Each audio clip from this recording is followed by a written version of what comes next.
జై Bhim.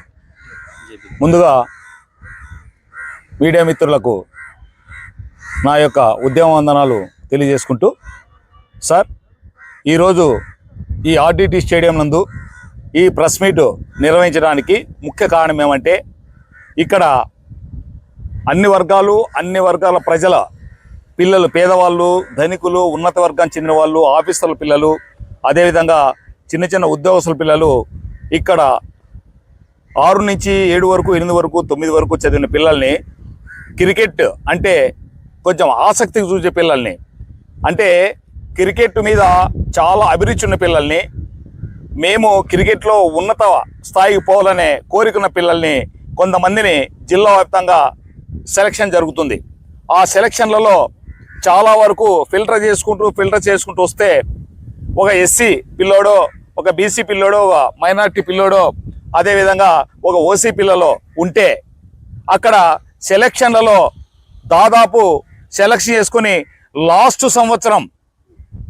Last year ఖచ్చితంగా under 12 జరిగింది.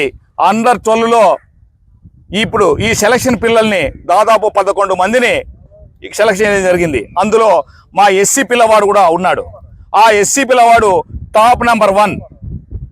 నీకు బౌలింగ్లో కావచ్చు, బ్యాటింగ్లో కావచ్చు, ఫీల్డింగ్లో కావచ్చు, కీపింగ్లో కావచ్చు, అన్నీ కూడా టాప్ నెంబర్ 1గా అన్ని పాయింట్లు కూడా 45 నుంచి 45 పాయింట్లు ఆ పిల్లవాడు తెచ్చుకోవడం జరిగింది. ఆ పిల్లవాడు గౌరీష్ అనే పిల్లవాడు, దామసుపల్లి పిల్లవాడు. ఆ పిల్లవాడు బుక్కపట్నం మండలం చెందిన పిల్లవాడు. కాబట్టి ఆ పిల్లవాడిని రేపు అండర్ 14 జరిగేది ఉంది ఈ అనంతపురం ఆర్డిటి స్టేడియంలో. అయితే ఆ పిల్లవాడిని ఈ మ్యాచ్కు ఆడుకోకుండా, ఈ మ్యాచ్లో ఆ పిల్లవాడు పనికి రాడేమో అని, ఆ పిల్లవాడు ఇంకా ఉన్నత స్థాయికి పోతాడేమో అని ఒక కుట్రమైన ఆలోచనలతో ఖచ్చితంగా ఆర్డిటిలో పనిచేస్తున్నట్టు ఈ కొంతమంది కుట్రదారులు కుట్ర పన్ని ఆ పిల్లవాడిని తొలగించడం జరిగింది. లిస్టులో పేరు రాకుండా జరిగింది. అయితే నేను కులానికి వ్యతిరేకం కాదు, మతానికి వ్యతిరేకం కాదు. అయితే వాళ్ళు సెలక్షన్ చేసిన లిస్టులో 7 మంది రెడ్డిసే ఉన్నారు, ఒక కమ్మ ఉన్నాడు, ఒక ముస్లిం ఉన్నారు. వీళ్ళు 9 మంది.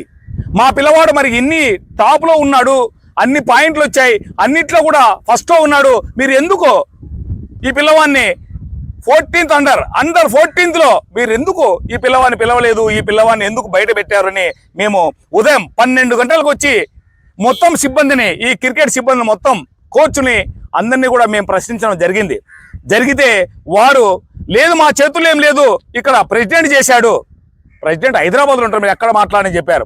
మేము ప్రెసిడెంట్, మాకు ఎటువంటి సంబంధం లేదు, ప్రెసిడెంట్ ఎవరో మాకు తెలియదు, కాబట్టి మా పిల్లవానికి అన్యాయం జరిగింది కాబట్టి, మా కులానికి అన్యాయం జరిగింది కాబట్టి మేము ఖచ్చితంగా మిమ్మల్ని నిలదీస్తాం, కాబట్టి దీన్ని ప్రత్యేకంగా ఉద్యమాన్ని చేస్తాం, ఇది మాన్సు పెరర్ గారికి తెలిసేంత వరకు చేస్తాం, మరి ఆయనకు తెలుసో లేదో మాకు తెలియదు, కాబట్టి మాకు న్యాయం జరుగుతుంది, మేము పోరాటం చేస్తామని చెప్తే మాకు ఈవినింగ్ 5 తర్వాత మీరు రండి అని ఇక్కడ ఉన్న సిబ్బంది చెప్పడం జరిగింది.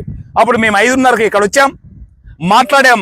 మరీ తిరిగి వాళ్ళ ఆలోచనలు మార్చుకొని 2 మ్యాచ్లు అండర్ 14లో మీ పిల్లవానికి అవకాశం ఇస్తాం, ఆ 2 మ్యాచ్ల్లో మీ వాడు ఆడకపోతే మిగతాది మేమేమీ చేయలేము అని చెప్పడం జరిగింది. కాబట్టి ఆ 2 మ్యాచ్లకే మేము అంగీకరించాం. మా పిల్లవాడి మీద నమ్మకం ఉంది, విశ్వాసం ఉంది, కాబట్టి ఆ పిల్లవాడు ఖచ్చితంగా బాగా ఆడుతాడు, మా జాతికి పేరు తెస్తాడు, ఆర్డిటికి పేరు తెస్తాడనే ఉద్దేశంతో మేము ఆ మాట ఒప్పుకొని మేము బయటకు రావడం జరిగింది. కాబట్టి ఇక్కడ కూడా కులము కుళ్ళిపోతా ఉంది ఆర్డిటిలో కూడా. ఇంకా ఎన్నాళ్ళు ఎవరితో మేము పోరాటం చేయాలా? ఎంతవరకు మీ కుల విషయత మేము పడాలా? మా పిల్లలు చదువుకోనిరు, మా పిల్లలకు ఆడుకోనిరు, ఇక్కడ కూడా ఇంత వివక్షత జరుగుతూ ఉంటే మేము ఏమని చెప్పుకోవాలి సమాజానికి అని బాధతో ఈరోజు చాలా మాట్లాడుతున్నాం. కాబట్టి మేము ఎందుకంటే ఈరోజు ఇక్కడ రావడం వల్ల మా పిల్లవానికి అండర్ 14లో ఆడడానికి అవకాశం ఇచ్చారు, కాబట్టి దానికి సంతోషిస్తున్నాం. కాబట్టి అండర్ 14లో మా పిల్లవాడు ఆడుతాడు. కాబట్టి ఆసక్తి ఉన్న వాళ్ళంతా కూడా, దళిత సంఘాల నాయకులు, రాజకీయ పార్టీలు చేస్తున్న దళిత నాయకులు, అదే అన్ని రాజకీయ పార్టీల దళిత నాయకులు ఈ పిల్లవాడు ఆడే మ్యాచ్కి ఏప్రిల్ 14th